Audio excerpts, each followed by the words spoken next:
नमस्कार, मी प्रथमेश दोन श्रीराम वसाहत कापूस कामगार नगर रोड येथे राहतो आणि पहिल्यांदाच विधानसभेच्या निमित्ताने मतदान.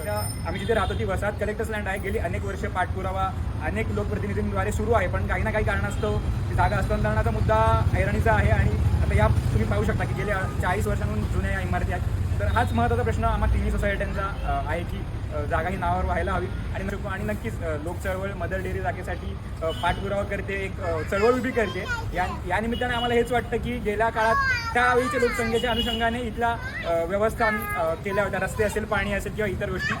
आता ऑलरेडी इथे लोकसंख्या वाढली आणि त्यात जर धारावीसारखा SREचा प्रकल्प जर मदर डेअरीच्या जागेकरांना स्थानिक व्यवस्थेवरती ताण तर येणारच आहे, पण कुर्लाकरांना मोकळा श्वास घ्यायला जागाही उरणार नाहीत. त्यामुळे बागा या राहायला हव्यात आणि त्या उलट त्याचं प्रमाण वाढायला हवं. पण प्रमाण वाढत नसेल तर किमान आहे त्या मोकळ्या जागा अबाधित राहायला हव्यात असं आम्हा तरुणांना या निमित्ताने वाटतंय. त्यासाठी आम्ही सगळे मतदान यावेळी करणार आहोत. धन्यवाद.